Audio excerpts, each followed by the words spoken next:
Fala moçada, estamos em mais um ZebuCast, o podcast oficial da BCZ Jovem. Tô eu aqui de novo com meu companheiro Gustavão, direto dos Estados Unidos, né, Gustavo? Prazer estar aqui com vocês. Prazer é nosso. Hoje a gente tem um convidado mais do que especial, Dr. Eduardo Diamantino, pós-graduado. Esse aqui eu vou ter que até parar para poder ler. Normalmente eu só falo, inteiro. mas o currículo aqui é pesado. Pós-graduação em Direito Tributário da Universidade de Salamanca, na Espanha. Bacharelado em Direito na Universidade de Uberaba, Uniub, em 1992. Vice-presidente da Academia Brasileira de Direito Tributário. Professor convidado da AgroCEO e sócio proprietário da Diamantino Advogados Associados. Prazer estar aqui com você. Bom, o prazer é meu reencontrá-los aqui. O Gustavo aqui, meu parente, né, meu querido sobrinho, o Pedro aqui, filho de grandes amigos meus de quanto tempo. É uma honra estar aqui com vocês. A honra é nossa, Eduardão. É nossa, e aqui na 89ª Exposebu, né? E já vamos começar num assunto nosso que é bem importante da BCZ Jovem, que é a sucessão familiar. Igual eu falei, a gente está na 89ª Exposebu, vocês conseguem ver com esse fundo maravilhoso que a gente está aqui atrás. E 89ª, nisso foram no mínimo 3 a 4, talvez até 5 gerações. Então eu queria abrir a importância da sucessão familiar, quais que são os problemas de hoje em dia que o pessoal encontra para poder fazer esse processo, porque é algo muito delicado nos dias de hoje. Eu acho que o tema sucessão é um dos grandes desafios do Brasil. O Brasil é um país que tem muita empresa familiar, tem muita estrutura familiar misturada com negócio. E aí misturam valores diversos, né? Você vai pegar o valor da empresa, você vai olhar lucro, você vai olhar EBITDA, você vai olhar posicionamento de mercado. E, em paralelo a isso, os valores familiares, que não são necessariamente uma meritocracia. Aí nós temos aquele número que é péssimo para todo mundo, é que no Brasil a terceira geração de empresa dura, sobrevive em menos de 10%. Então, da primeira para a segunda geração já tem uma peneira violenta de em torno de 40% a 50%, e na terceira geração menos de 10%. Ixi. Agora, o que acontece isso? Então, a gente pega aí da importação lá da década de 20 para cá, da criação da BCZ para cá, isso leva àquele que pouquíssima gente ficou no negócio. E acho que se for lembrar, eu obviamente não vou lembrar do quem estava em 1920, mas sei lá, como mudou o pecuarista nesse período. Infelizmente, talvez seja principalmente por falta de estruturar a sucessão. Eu acho que é um processo complicado, é um processo doloroso, não é um processo só jurídico, é bom sempre dizer isso, é um processo que envolve muita questão de governança, acordo de família. A gente geralmente trabalha com um profissional não só ligado ao direito, e para definir e entender como a família pode se estruturar nessa questão. Mas é um processo que ninguém morre mais cedo que organizou a sucessão. Embora tenha gente que fala, não, estou muito novo para isso. Não, pode organizar que não morre, não. Entendeu? O índice deve ser semelhante a de quem compra cova no cemitério. Não morre mais cedo, deixa só organizar. Só tá pronto. E é um negócio fundamental para a perenidade disso. Acho que o fundador, uma hora vai ter que chegar à seguinte conclusão: eu tenho herdeiros e tenho sucessores. Acho isso fundamental. Herdeiro decorre do Código Civil, decorre de lei, sabe? Nasceu, é herdeiro. Agora, sucessor, quem tem condição de continuar o negócio? Fazer essa eleição, fazer acordo de família e muita fé. Porque esse negócio precisa ter muita fé. Não é fácil, mas é necessário, entendeu? Se deixar quieto não resolve, porque tem gente que acha que o problema é que eu não ataquei, às vezes Deus vai ajudar e vai resolver. A história mostra que não resolve. E a pior coisa que pode existir numa empresa familiar é litígio societário, litígio familiar envolvendo empresa. Isso é matador para qualquer empresa. Aí, vou engrenar nesse tema, a gente escuta falar muito hoje de holding, como se fosse a salvadora da pátria que você vai fazer e você está protegido nessa questão de proteção familiar que fala. O que você acha sobre esse tema? Eu acho que esse negócio não tem receita de bolo, entendeu? Assim, cada caso é um caso. Essa holding é a nova praga do Instagram. Não sei o que acontece, é só no meu, mas toda vez que eu clico lá, aparece um cara vendendo uma holding. É o algoritmo. Eu acho que é para me irritar. Mas o que acontece? O que acontece é o seguinte: o planejamento sucessório é diferente do planejamento tributário. Tá. Infelizmente, geralmente pagar menos imposto implica numa construção de uma estrutura pior. Tá. E o que esse pessoal vende, não é que eu seja contra a holding, é que eu acho que ele é uma das ferramentas. Tá. É que a holding vai resolver tudo, mas sei lá. É a forma que eles estão vendendo como se fosse a salvadora da pátria, né? Talvez seja um jeito mais fácil de abordar a questão, mas olha, pode ser holding, pode ser fundo, pode ser fundo exclusivo, pode ser empresa operacional. Você tem uma série de problemas, de questões que você pode colocar ali, entendeu? Tá. Sem contar que na atual estrutura tributária brasileira hoje, trabalhar na pessoa física geralmente é mais barato do que trabalhar na pessoa jurídica.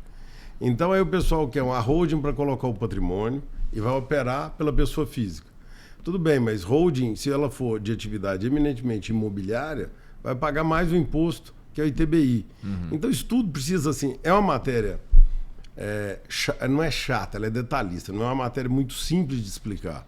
Mas dizer que tudo resolve com holding é incrível. Todo dia no escritório aparece alguém falando, eu vou transformar uma holding. Eu queria fazer uma holding. Faço, mas você precisa. Então é algo, acho que antes de holding, e eu já estou ficando mais velho, me lembro disso, o cara doava o usufruto. Nem tudo resolveu com doação de usufruto, mas também pode ser uma possibilidade, entendeu?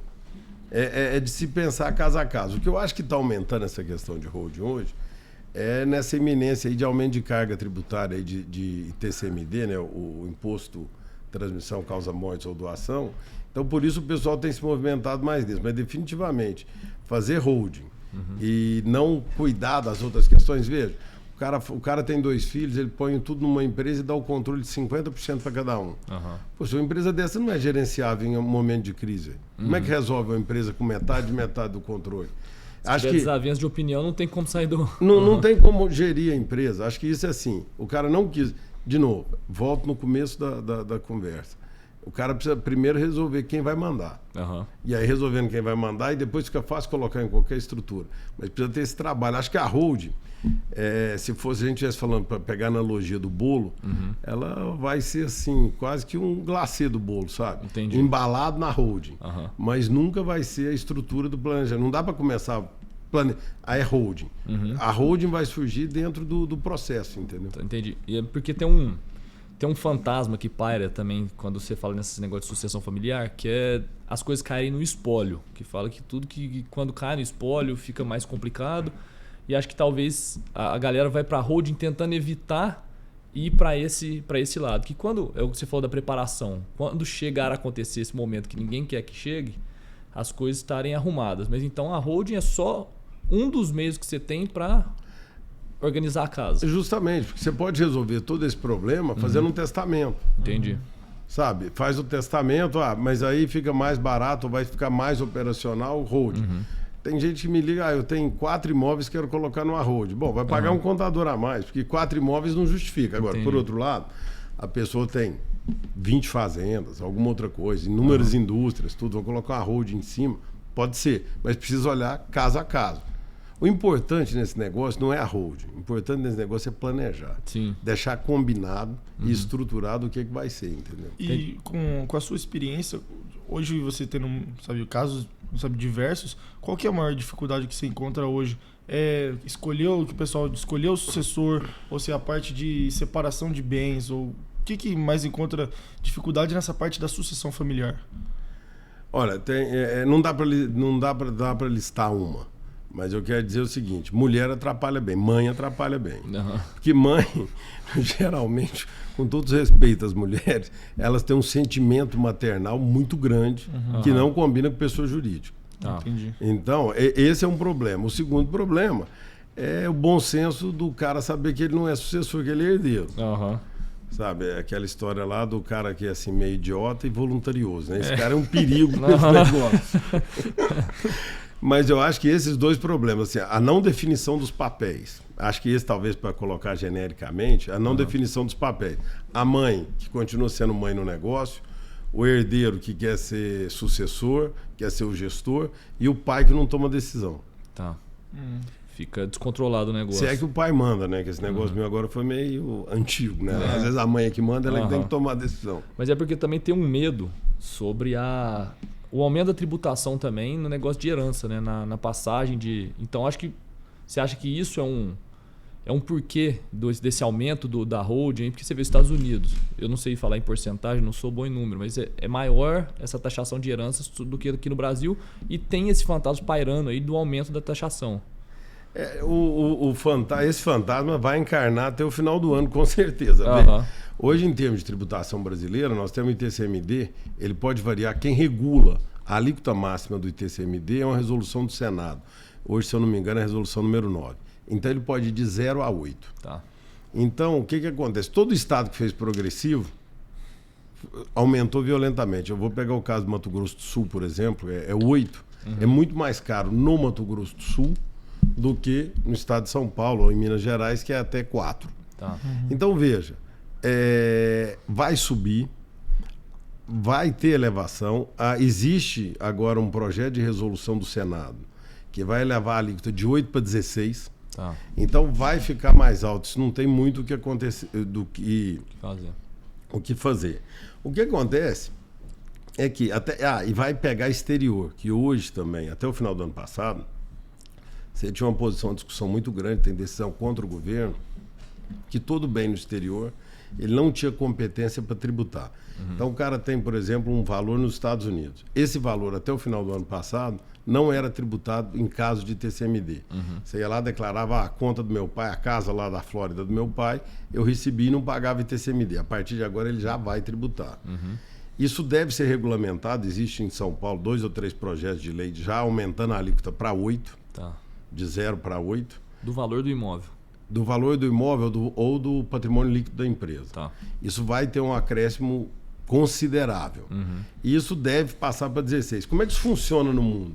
A alíquota no mundo é engraçado, né?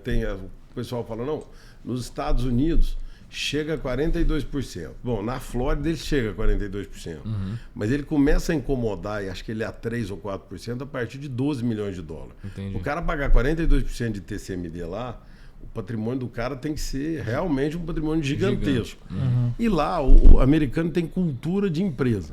Então o cara compra um apartamento, ele coloca numa empresa. Ele compra um avião, ele coloca numa empresa, que não é bem a cultura brasileira. Tá. Você vai pegar Portugal, por exemplo, o imposto de doação, na Europa, de uma maneira geral, vai variar de 10 a 15. Aqui eles jogam mais para pessoa física, você está falando.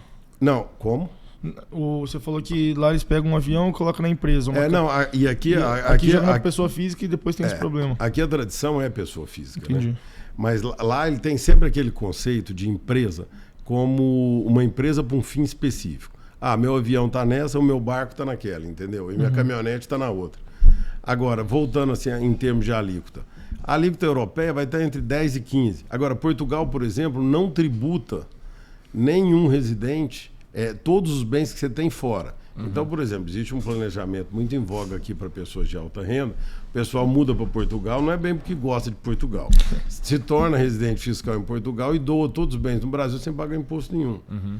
Então, existem algumas brechas na lei, e nesse caso, com hold, mas de repente, para não pagar o imposto, a hold não tem que estar no Brasil, tem que estar em Portugal ou vice-versa, que funciona. Mas eu acho que existe uma tendência mundial de taxar a tributação de herança, sabe? Ficou feio herdar as coisas. O mundo atual não acha bonito isso e vai subir tudo. E você tocou na parte de tributação e tudo mais, eu queria também entrar mais nessa parte da reforma tributária que está entrando. Tanto na parte de pecuária em geral, pecuária elite, pecuária extensiva, gado de produção, como é que vai ser afetado do jeito que o pessoal está trabalhando? Olha, eu acho essa reforma tributária uma catástrofe, sabe? Não tem coisa pior do que essa reforma tributária. Eu tenho acompanhado aqui, a pedido do presidente Gabriel, aí, lá no Instituto Pensarago, o IPA tem uma comissão só para a reforma tributária e essa comissão acaba pautando a frente parlamentar lá da agricultura lá com o Lupion. Eu vou dizer uma coisa politicamente incorreta, que eu acho que assim, foi um desastre essa reforma tributária para o setor agro. Um desastre. Acho que podia ter sido pior. E nesse ponto, tem que dar os louros aí, de novo, para o Lupion, para a CNA, que podia ser bem pior. Agora, ela foi péssima.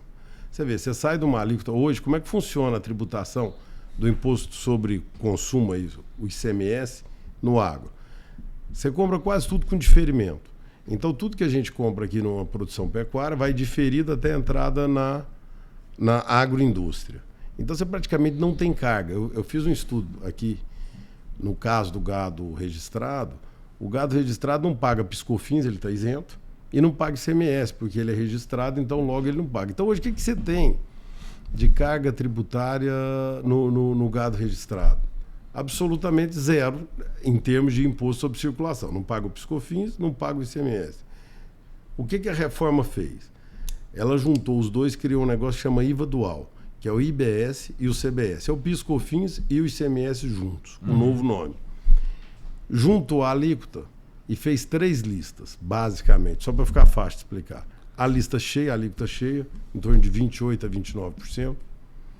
A lista reduzida de 60%, que 60% de desconto sobre 30%, em torno de 11% a 12%. E a cesta básica, que é zero. Veja, colocou, a gente tem feito um esforço muito grande, enfim, temos feito enquanto a BCZ, tem sido feito enquanto Frente Parlamentar da Agricultura, para colocar o máximo de insumo na alíquota reduzida a 60%. Da cesta básica, no caso. Não, cesta básica zero. Na cesta básica não entrou, é incrível isso, não entrou nenhuma carne. Entrou alguns produtos, não entrou queijo, leite entrou e não entrou. E a única proteína que tem na cesta básica é o ovo. Nossa. O resto tudo foi taxado com a alíquota reduzida de 11% a 12%. E no projeto, por incrível que pareça, trabalhou o projeto, apresentou o projeto. O Haddad, uma semana atrás, na semana que antecedeu a Exposebu, levou o projeto, colocando inclusive que o material genético que a gente queria que se mantivesse como insumo reduzido, só vale a exceção de bovino. Agora eu lhes pergunto, sêmen e embrião, se não for de bovino, de que é? De carneiro, de cavalo? Qual a importância disso para ter a alíquota reduzida? Então hoje, eu acho que dá tempo de correr atrás, a gente está diligenciando nesse sentido. A BCZ acho que deve soltar uma nota técnica repudiando isso tudo. A atual diretoria é muito diligente nessa pressão aí com relação aos governantes. Mas veja, nós vamos sair de um negócio que não pagava nada e admitindo que nós vamos ficar na alíquota reduzida, nós vamos para 11% a 12%. Tá. Eu às vezes me pergunto, eu fiquei assistindo um leilão aí esses dias que eu estou por aqui, até que ponto isso não vai mudar totalmente a comercialização do leilão? Porque veja, eu te vendo um animal por 1 milhão, vou pagar 12%. É assim, não é aumentou 12%. Eu saí de 0 e fui para 12%, entendeu? É muito, 12 pontos na carga. Eu te pergunto, qual que é a carga? Qual que é o recorde da raça? A Viat no 19 valorizada em 21 milhões. 21 milhões. Cada vez que ela mudar de mão, ela vai pagar 12%. Então, assim... Vamos dar um exemplo. Isso é sustentável, ainda que seja com essa alíquota reduzida? Por exemplo, uma vaca de 5 anos, que hoje no Nelore, vamos dar um exemplo, que é a raça mais produzida do Brasil, principalmente no gado de elite, onde é mais forte.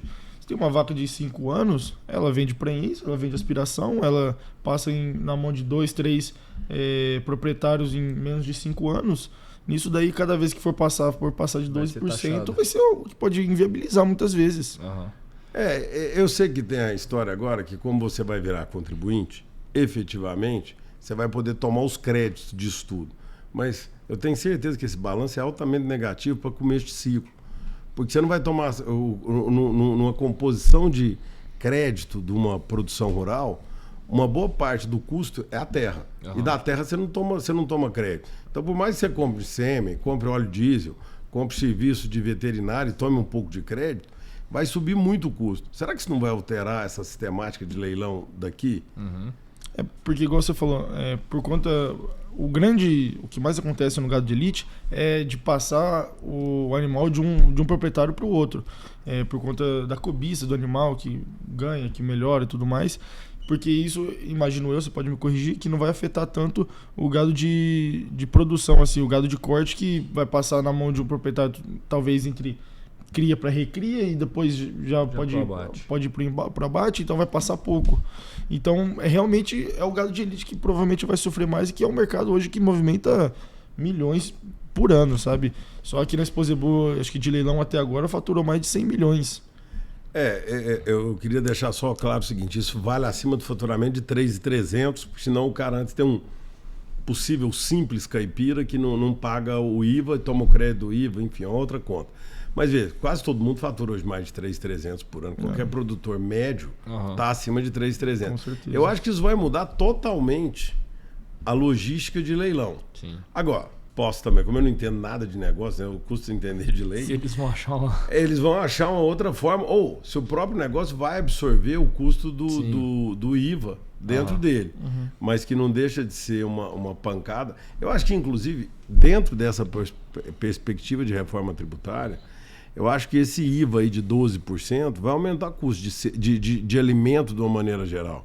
Porque, poxa, a carne vai ser tributada em toda a cadeia. Sim. Essa história de que vai neutralizar, vai resolver... A reforma tributária começou... Enfim, reforma tributária sem reforma do Estado é a coisa mais maluca que existe, né? Porque, vê, você não tem jeito de cuidar da receita sem cuidar da despesa. Se fosse na nossa empresa, antes de aumentar o honorário, de aumentar o preço das coisas, da publicidade, você ia tratar de olhar o custo. O governo simplesmente fechou os olhos para o custo e resolveu aumentar. E tem uma falácia, tem uma mentirinha boa de contar, que é o seguinte: a reforma tributária vai igualar todo mundo. Ver, não tem que igualar o serviço financeiro com a agropecuária. Não tem que igualar a indústria com a agropecuária. A gente tem um cenário mundial, tem um estudo da OCDE, que para cada €1 produzido na Europa, em torno de acho, 45% a 50% é subsídio.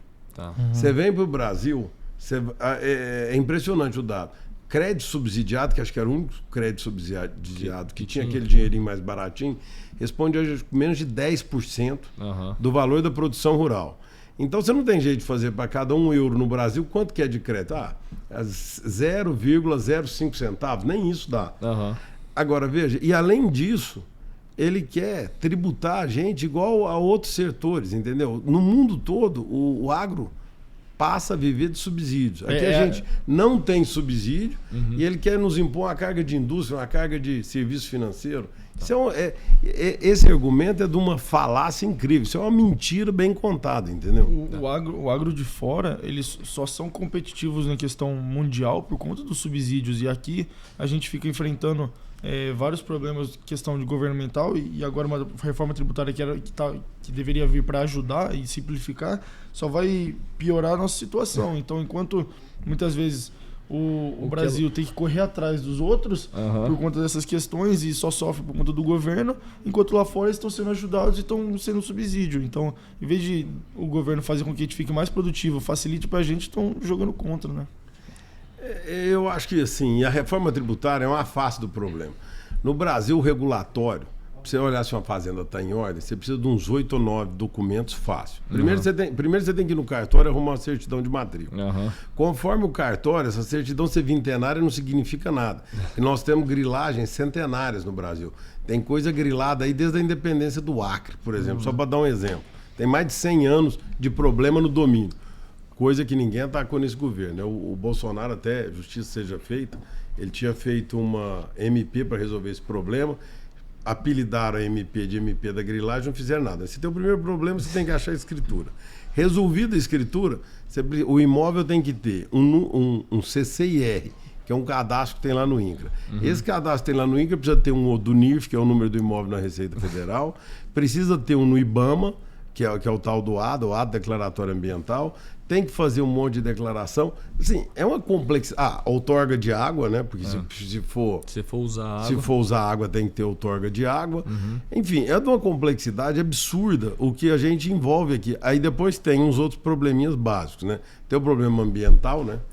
Você vê que conforme o lugar, você pode desmatar 20%, gente. Que absurdo. No bioma amazônico, né? E depois você tem aquela outra questão. Você tem a questão indígena.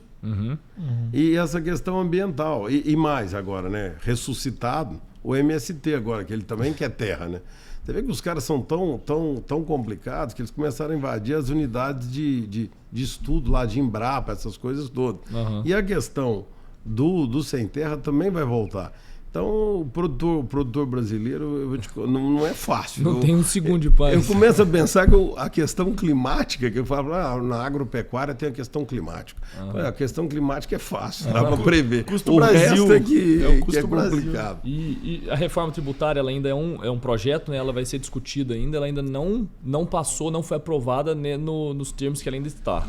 É assim, né? Primeiro, já está aprovada na Constituição, né? O Lira conseguiu a façanha de aprovar uma reforma tributária com 3 semanas de discussão, muito mal discutida. E a reforma tributária cria o arcabouço do tributo. Então, o tributo vai ser assim. Aí agora vem a lei complementar, que é essa que já foi apresentada pelo Haddad, que efetivamente cria o tributo. É uma vamos dizer, uma construção jurídica. Tá. E essa lei deve ser votada, segundo notícia de Brasília, até julho. Deve ser votada. Então começa a valer o IVA, a transição vai a partir do final de 25. Tá. Mas prevejo maus momentos a partir de então. Mas então, do jeito que está sendo essa taxação que a gente está discutindo aqui, isso a gente não consegue ainda uma vitória do agro sobre isso, tentar uma diminuição dessa taxação, alguma coisa, a gente não consegue uma discussão. Eu acho que passou. Já passou, já. Eu acho que passou. Acho que o agro agora tem, enfim, a gente tem focado principalmente por aqui, basicamente para ficar na alíquota reduzida a 60%, mas isso vai ter impacto vai ter um impacto considerável no custo, sim. Tá, entendi. E você falou bastante, Eduardo, sobre a questão do produtor, como ele sofre e tudo mais. Queria saber um pouco da segurança jurídica que o produtor tem hoje, porque se invade alguém na sua fazenda e tem algum crime lá, quem se ferra é o produtor rural. E entre outras, vários problemas que o produtor sofre. Como é que está essa questão de segurança jurídica? Vai melhorar ou não com a reforma? Ou vai ter alguma outra reforma que estão fazendo? Olha, eu acho que o Brasil é um país que está sempre para ser feito, né? Eu quero dizer o seguinte, por mais que tenha problema, eu prefiro um Supremo, um judiciário com problemas do que a falta de judiciário. E isso é fundamental até para marcar uma posição em relação ao que dizia o antecessor lá do Lula, o Bolsonaro, queria fechar o Supremo. Fechar o Supremo não resolve. Definitivamente, o Supremo comete erros, o Supremo precisa ser aperfeiçoado. Todos cometemos erros, né? Não é o Supremo, todos nós. E precisa ser aperfeiçoado. Eu acho que alguma segurança jurídica existe. O que precisava desmistificar é essa questão que para desocupação da terra, hoje é uma coisa complicadíssima, entendeu? Precisa pedir autorização, precisa ter outra lei. Isso, eu acho que só gera insegurança no campo. E o pessoal tem trabalhado isso, tem tentado criar outros marcos regulatórios em relação a isso. Isso precisa ser muito aperfeiçoado. Mas não vejo esse problema diretamente no judiciário, entendeu? Tá. Bem ou mal, o judiciário ainda é o cara que chega lá no dia e fala, é assim, é a última palavra. E qualquer sistema que a gente criasse, ia ter que ter um cara que desse a última palavra. Não acho tão mal, entendeu? Falando ainda sobre a dificuldade, principalmente tributação do produtor rural, a gente está vendo a dificuldade esse ano, 2024, está vendo a baixa de grão, a baixa do arroba, e eu já tenho escutado falar muito sobre o produtor rural pedindo recuperação judicial, que hoje acho que ficou mais... Eu não escutava isso muito frequente. Hoje eu já estou escutando muita recuperação judicial para tentar dar uma respirada nos gastos, assim, tudo. Como é que funciona a recuperação judicial nesse setor do agro? Como é que eu posso pedir? Por exemplo, eu tô com a dívida de minha caminhonete não está certa. Eu vou lá e peço recuperação judicial. Ou não, se já tem, eu perco uma safra, um valor mais alto. Como é que eu faço para pedir isso? A recuperação judicial já chamou aqui no Brasil concordata, é um instituto copiado de uma lei americana lá no capítulo 11 lá. O que é? Devo, não nego, pago quando puder. Tá. Então, basicamente... Agora, o que acontece que existiu de lá para cá? O Brasil tem um lobby muito forte do setor financeiro, de banco, essas coisas todas. Então, desde que está a lei, essa lei atual, começa acho que 2005 ou 2007, e depois ela vem sofrendo algumas alterações. Mas de 2005, quando já chama recuperação judicial, para cá, existe uma pressão muito grande o que entra e o que não entra. Então, o que nunca entrou? Alienação fiduciária, a CC, adiantamento de crédito cambial, relacionado ao comércio exterior, e a CE, adiantamento de crédito de exportação. Essas três nunca entraram. Então, toda vez que o cara pegava um dinheiro, no caso da caminhonete é emblemático, a caminhonete sendo alienação fiduciária, não adianta pedir recuperação judicial. De lá para cá, eles vieram ajustando. Quando criou a lei do Fiagro, ele colocou na lei do Fiagro um negócio semelhante, uma figura que chama patrimônio de afetação. Tá. Então você emprestou dentro do patrimônio de afetação, não entra na RJ. E criou para aquela comercialização de barter lá, é o seguinte, a CPR caipira, que eles chamam, que é a cédula de produtor rural feita pelo cara na mão, não a financeira. Tá. Isso também não entrava na recuperação judicial. O pessoal muito afoito, você sabe, comprou carro, avião, casa, não sei o quê, se apertou. E no Mato Grosso, principalmente no estado do Mato Grosso, eles começaram a permitir, contra a lei, que a CPR rural entrasse. Entendi. Então o cara dá uma olhada lá nas coisas dele, eu vejo, de novo, né? Vamos falar mal do Instagram. No Instagram também aparece recuperação judicial é a sua solução. Depende. Você está na recuperação judicial, o que é a sua dívida? Porque se for de alienação fiduciária, se for de CPR ou de patrimônio de afetação, simplesmente isso não resolve sua vida. Entendi. Agora, no Mato Grosso, os caras muito engenhosamente permitiram e conseguiram no tribunal manter isso. O que eu acho que vai acontecer? Isso vai chegar no STJ e vai voltar. Tá. Vai desmanchar. Mas como o judiciário é lento, isso vai demorar um ano e pouco para consolidar lá. Agora, só para você ter uma noção, a gente fez um levantamento no escritório, acho que só esse ano tem 185 pedidos de recuperação judicial.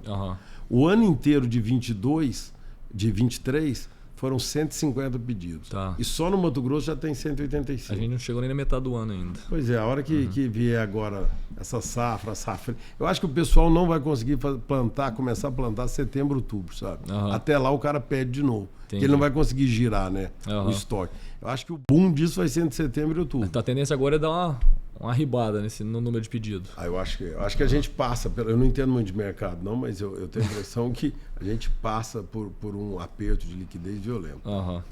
E você falou bastante, a gente está entrando nessa questão de RJ e tudo mais. O produtor rural e o setor do agronegócio é o único setor que é basicamente obrigado a produzir no prejuízo. Porque se você tem a sua firma lá e a sua firma não dá dinheiro ou está passando por problemas com isso, você simplesmente vai lá e fecha a empresa e vida que segue. No setor rural, se você está tendo prejuízo e você para de produzir, chega o pessoal do Sem Terra, do MST e tudo mais e bate na sua porta e fala assim, terra não produzindo, porque você não pode pegar e parar por 1 ano, 2 assim na sua terra lá e falar, tipo, depois eu volto. Exatamente, tipo, a arroba tá baixa, os insumos estão muito caros, quero dar uma segurada, não posso. Como é que fica essa questão de segurança para o produtor? E como é que também entrando na parte falando, você tocou um pouco no assunto do MST e tudo mais, essa questão da terra que tá produtiva, mas também ao mesmo tempo você não consegue, como é que fica? Eu acho assim, Gustavo, eu acho que o cara também que tem indústria tem um dilema muito grande, né? Porque se o cara parar a indústria só para mandar 500 funcionários embora, 1.000 funcionários embora, isso custa absurdo. Agora, o problema é que a propriedade da terra sempre foi consolidada a função social. No Brasil, pelo menos desde 88, eu me lembro que na época que promulgou a Constituição de 88, meu pai lia aquilo e falava, essa propriedade garantida, condicionada à função social, ainda vai dar problema para muita gente. Então você tem que ter a produtividade. Isso não tem muito o que escapar. Ainda bem que o índice de produtividade não é tão alto, né? A gente sabe muito bem que esse índice está travado há 20 anos atrás, ou até mais, e não é problema. Agora, o que eu penso é que o produtor rural vai precisar sempre ser produtivo. Não deu para fazer, não deu para tocar, para ficar livre do MST, puxar renda. Toma alguma medida, entendeu? Porque o MST só é elegível para a reforma agrária terra que não atende função social. Aí ela não pode ser produtiva, ela não pode atender a função social ambiental, ou seja, precisa ter reserva legal, APP, aquelas coisas todas. Aí você está fora disso. Agora, é ônus do negócio, entendeu? É como se você tiver a terra e não tiver isso, você está correndo risco. Mas outra coisa também, acho que o Gustavo também está perguntando, a gente que tem terra, essas coisas assim, numa possível invasão de MST, se a gente fica com esse medo, tudo, a gente não sabe o que fazer quando acontece essa entrada. Se você pode expulsar esse pessoal, de pegar um trator, expulsar o pessoal lá de dentro, o que você faz? Porque aí parece que a gente fica refém também da justiça. Se você tenta tirar, você é preso. Existe casos e casos. Mas, por exemplo, geralmente o processo de desapropriação é um processo administrativo que o INCRA começa e ele faz uma pesquisa, ele te notifica para mostrar se é produtivo ou não é. Tá. Aí tem aqueles dois índices lá, que é o grau de utilização da terra e o grau de exploração econômica, né? Você tem que estar bem utilizada a área toda da fazenda e com economicamente viável toda a fazenda. Nessa hora, o que a gente já adotou como estratégia? Se o cara recebe a notificação e ele vai atender, ao invés de ficar na mão do INCRA, nós já judicializamos a questão.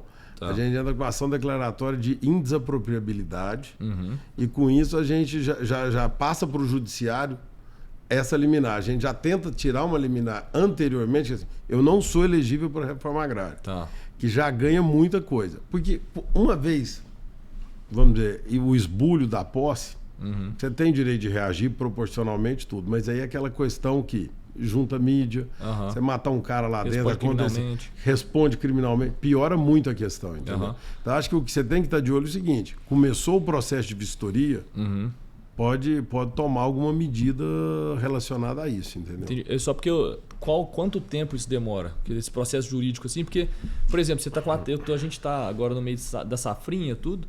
Vamos supor que invadam sua terra, tudo, você tem que colher daqui a um tempo. Você consegue fazer isso com uma velocidade um pouco superior, assim, que você consegue tirar esse pessoal rápido de sua fazenda? O processo demora muito, mas a liminar pode ser muito rápida, entendeu? Agora, de novo, geralmente a invasão é precedida de algum estudo do INCRA na região, alguma coisa assim. É difícil imaginar que o cara vai entrar numa fazenda produtiva só por entrar. Só por entrar. O MST... Aliás, o MST, que é muito bem visto lá pelo governo, fizeram até uma cartilha, está no site da presidência, uma cartilha dando satisfação para o MST porque ele não desapropriou ninguém. É uma coisa, assim, absurda.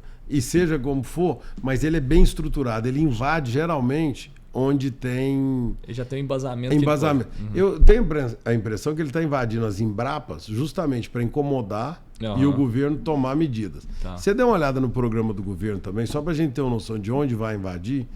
Ele pretende agora comprar terra, são 4 ou 5 medidas: comprar terra, adquirir terra que está ocupada com narcótico, que deve ser muito pouca terra que já foi decretada de plantação de drogas, essas coisas. E o terceiro, terras improdutivas. Mas ele tem, inclusive, um programa do que ele vai invadir, entendeu? Então, assim, eu acho que não existe aquela figura... Juntou meia dúzia de sem terra e entrou na sua fazenda, entendeu? Entendi. Isso precede antes. Ele já olhou, ele tem que estar... Porque senão ele perde tempo fazendo a invasão. Já não vai virar organizado. Eles são muito mais bem organizados do que a gente pensa. E a gente também queria tocar num ponto, porque falando um pouco no começo, questão de demarcação de terras indígenas. Hoje é algo que é muito falado por conta de... O pessoal fala de reparação histórica, mas também fala de questão de produtividade, questão de preservação. Como é que está essa questão também, a parte jurídica, e como é que o senhor vê? Olha, eu acho que essa questão o Brasil, a política indigenista brasileira é uma jabuticaba incrível, né? Eu acho que só tem aqui desse tamanho, desse jeito, nessas condições.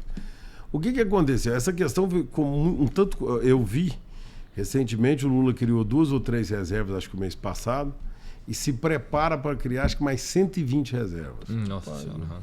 Então isso vai ser catastrófico.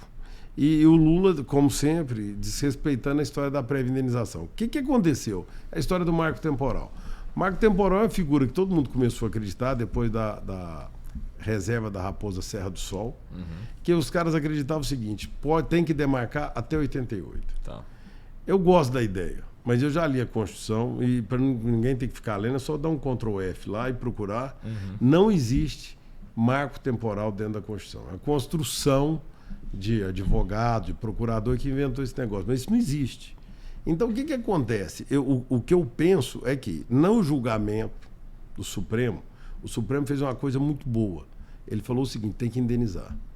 Se tem que indenizar, paciência. Então, assim, eu não vou dizer que o meu interesse é superior ao interesse das comunidades indígenas, que eles são os coitadinhos. Não vou entrar nessa discussão, porque não acho que é produtivo. Agora, quer pegar minha fazenda? Você vai me pagar. E isso é que é fundamental, entendeu? Tem um problema da lei, em resposta à decisão do Supremo, eles propuseram aquela lei lá, a Correia propuseram a lei, o Lula vetou, eles derrubaram os vetos, e agora tem, acho que, 8 ou 9 ações diretas de inconstitucionalidade lá discutindo o Supremo a lei. Mas seja como for, o que eu acho que o produtor rural tem que ver é o seguinte: vai desapropriar? Eu quero depósito prévio. Porque sem um depósito prévio, ele não tem condição de entrar na sua terra. Então, acho que a questão indígena quer desapropriar, tudo bem, mas vamos avaliar e você vai pagar. E aí, como o governo não tem recurso para isso, eu acho que não deve ter recurso para essas 3 que eles criaram. Muito mais para as outras, entendeu? Então, acho que, no fundo, a gente vai recorrer ao judiciário e o judiciário vai ser o cara que vai... O poder que vai escorar a sanha de criação de reserva do Lula, assim, dessa questão indígena, entendeu?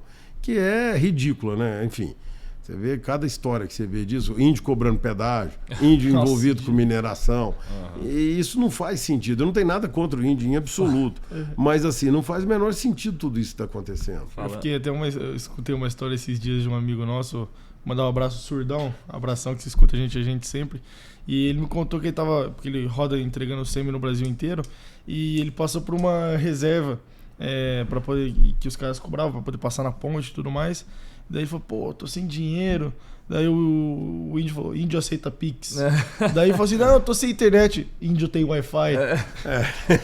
Você falou muito do Instagram, tem um índio agora no Instagram que ele mesmo já tá fazendo uma zoação sobre esse negócio do índio, que ele fala... você já contou aqui na aldeia? Aí tem um Starlink do lado dele, assim, ele fala que tá do Elon Musk, ele agradecendo o Elon Musk, e ele mesmo, dentro da aldeia ali, já tá falando. Então, outra coisa, então, nesses temas mais polêmicos, assim, sobre a questão ambiental, que hoje em dia voltou muito forte, essas taxações, essas multas ambientais. Eu queria saber, na área jurídica, eu vou dar um exemplo. Tem um amigo meu que eu estava conversando, ele tem uma fazenda antiga que usava para pecuária, acabou que passou um tempo para lavoura, e uma área que era de pasto dentro da fazenda deles ficou um tempo inutilizado e subiu mata. Por ter o georreferenciamento da fazenda, tudo, hoje em dia as multas são feitas através de satélite. Ele vê de satélite, vê que ele foi usar essa área de novo, que antigamente era pasto, pegou, como ficou muito tempo sem utilizar, subiu vegetação de novo. Quando ele foi tirar aquilo, o satélite pegou como se fosse desmatamento. Desmatou uma área de vegetação ali. Entendi. Entrou uma multa ambiental, embargou a fazenda, 60 hectares da fazenda, acho que a fazenda tem 1.000 e poucos hectares, embargou a fazenda praticamente inteira, não consegue vender cabeça de gado, não consegue vender nada. Ele foi entrar na justiça para falar que aquilo ali antigamente era pasto, que aquilo ali não era uma vegetação, e todo o advogado que ele está indo, que está indo conversar, falou, olha, isso aí é uma luta que você não vai ganhar, aceite que isso aí, pague essa multa, aceite essa multa, pague, porque isso aí você não ganha, você vai ficar 20 anos brigando e você não vai conseguir retornar essa área para sua fazenda.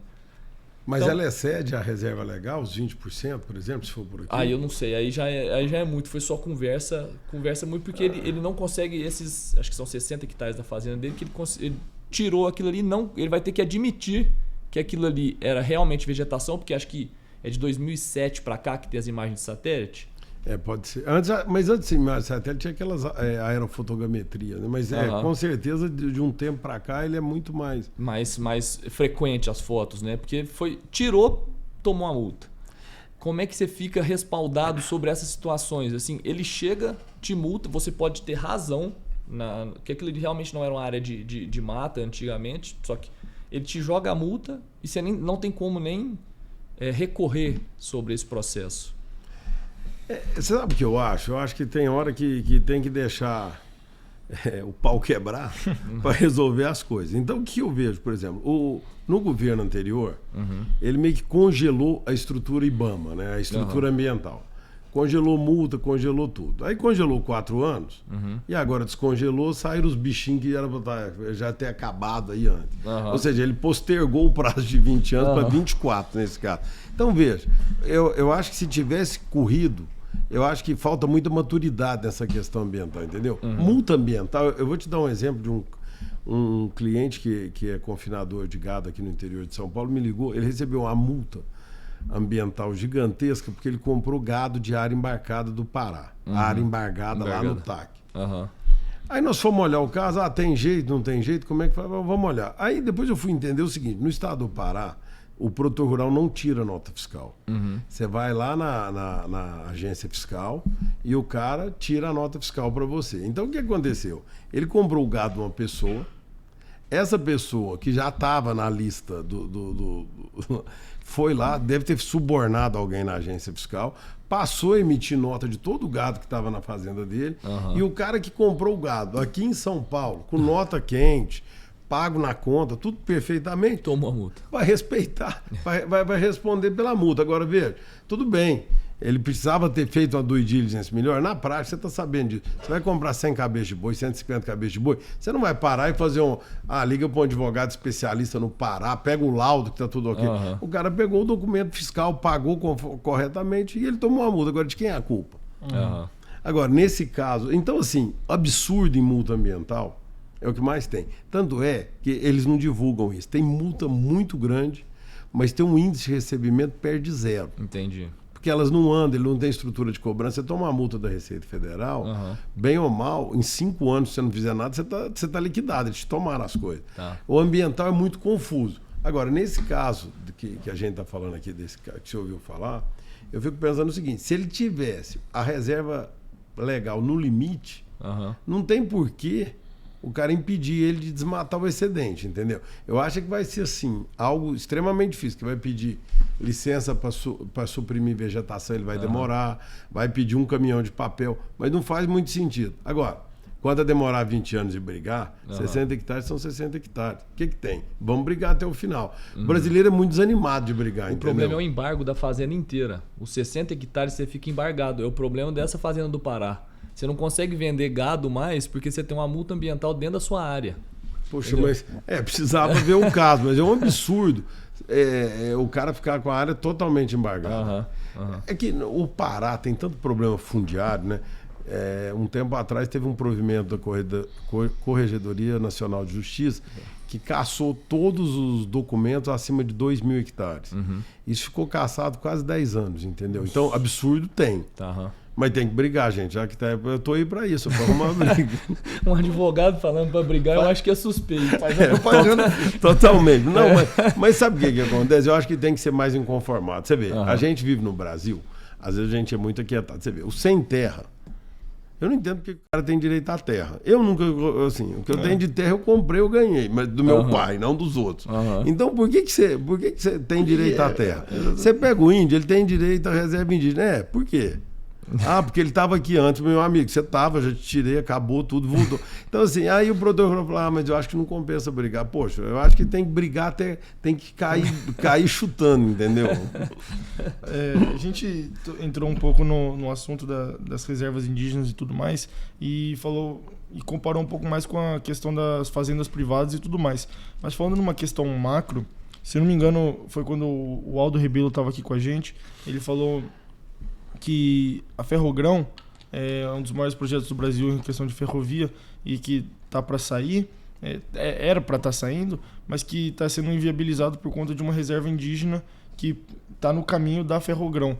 Como é que fica essa questão macro de um país juntando com a parte de indígena e tudo mais, sabe? Realmente tem que, sabe, inviabiliza ou tem como contornar a situação, tem como você falou, fazer o pagamento para eles, indenizar eles e continuar? Como é que é essa questão mais macro? Não, mas enfim, voltando à história lá de tem que brigar, né? Eu fico pensando o seguinte, esses caras são, assim, a grande vantagem desses grupos minoritários, indígena, ou sem terra, essas coisas todos quilombolas, não, eu acho que eles têm uma vantagem em relação a nós, que eles têm uma noção de organização da sociedade civil.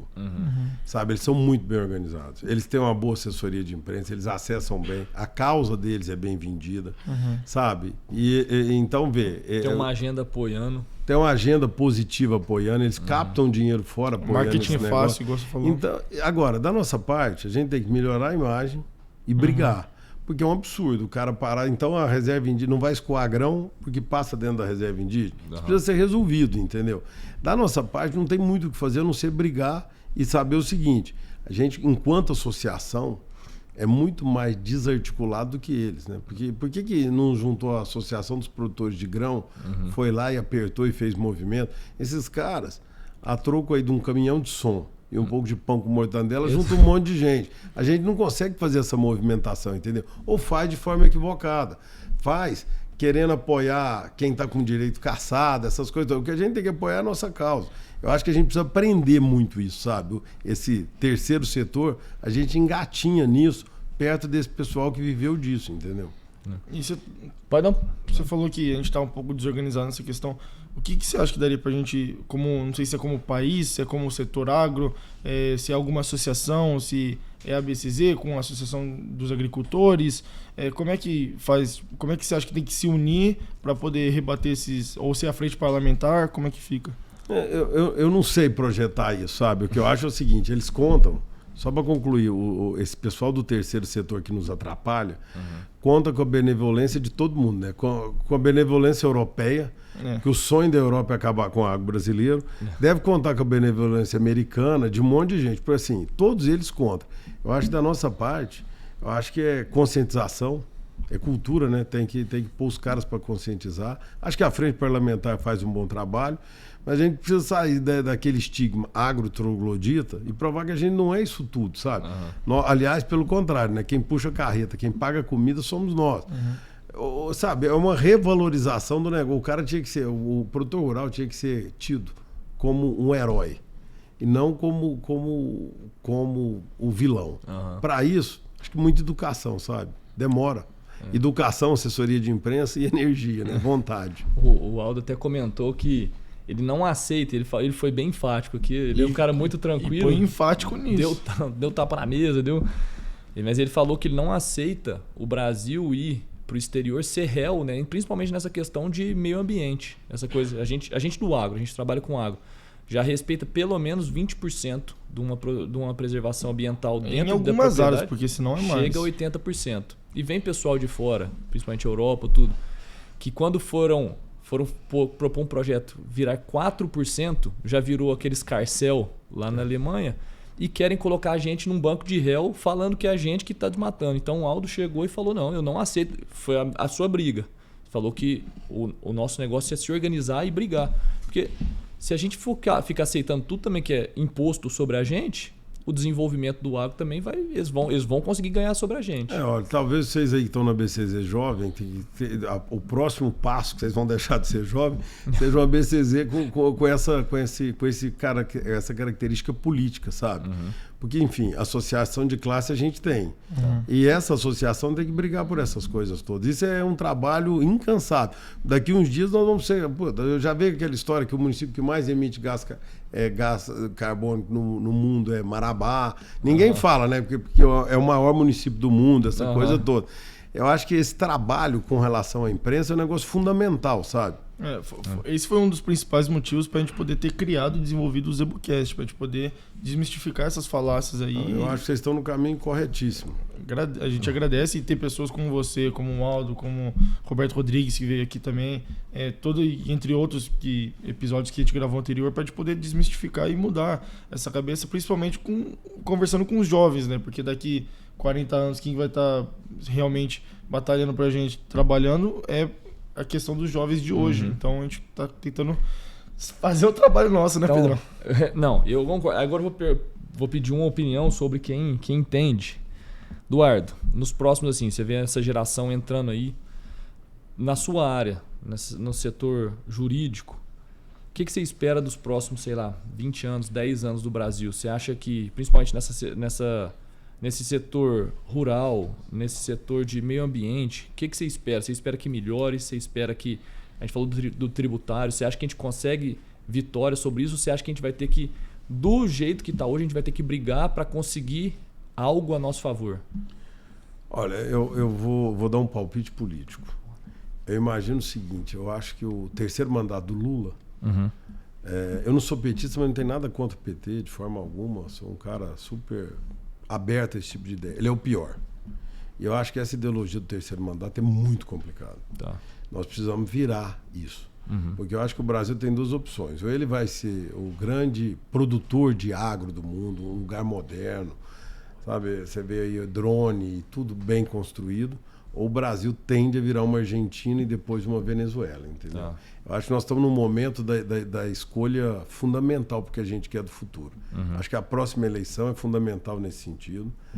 Acho que o Brasil precisa definitivamente, a direita brasileira precisa se organizar, ter um programa, porque senão daqui 10, 15, 20 anos nós perdemos o bonde da história, né? Você vê, a gente fica brigando com a Europa compra 16% do Brasil.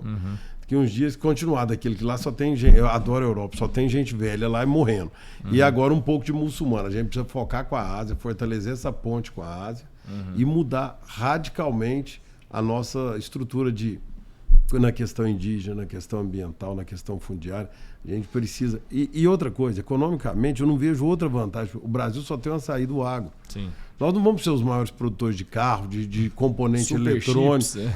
Isso não está na nossa realidade. Acho que o Brasil precisa fazer as pazes com o agro. Achava até que isso aconteceria antes. O Brasil precisa... O executivo tem que fazer as pazes com o agro. Ou o agro tem que trocar de executivo. E aí sim trilhar o caminho correto. É isso. Pedrão, Tá bom? que aula. Que beleza. Sair daqui, nossa, a parte jurídica a gente tá começando a entender um pouquinho. A gente que é leigo, não entende nada, né? Geralmente a gente fica com medo de ir pro advogado, né? Ih, é problema pra cima de nós. Tenho certeza que daria pra gente conversar mais meia hora, uma hora, mas o Eduardo tá com a agenda cheia. Então a gente tem que liberar ele. O pessoal tá batendo aqui no nosso para poder liberar, né? Mas a gente agradece muito. Tá, joia. Eu que agradeço, estou sempre à disposição aí. Precisar de mim, estou às ordens. A gente Olha, não vamos deixar Gustavão, de brigar, hein? Entrega pro nosso convidado uma Poxa. lembrança. Presente nosso. Muito obrigado, vou guardar de coração. Minha cabeça é gigante, então tem que regular. É de família? Que é? Não, a minha é maior. Não é possível. Eu pus o chapéu do Gustavo, não tem base. Ele roda na minha cabeça. Não, assim, o do ó. Gustavo não me entrou, eu testei. Não é possível. O cabeção aqui é sempre presente. Gente, bom. Pedrão, Mete bala, por favor. gente, toda quinta-feira, 8 horas da noite, o ZebuCast vai estar no ar. No YouTube, e toda semana a gente solta os cortes, principalmente no Instagram, onde é a plataforma que a gente é mais forte, mais pesado. Pra quem não tem tempo, tá naquela correria de não consegue assistir a entrevista inteira, vão sair os cortes no Instagram. E pra quem tá com um carro, estrada, coloca no Spotify, que Spotify ou YouTube, toda quinta-feira, 8 horas da noite. É isso Pedrão, aí. Gustavão, obrigado. prazer estar aqui de Uma novo com honra você. estar com você. Gente, valeu mais uma vez pela audiência, por ter um tempinho aqui, ter tirado um tempinho para escutar. Eu sei que é uma aula, eu sei que é sempre um ganho estar escutando a gente, mas deixo de agradecer. Gustavão, sempre uma honra ter você aqui com a gente. E um abraço para todo mundo.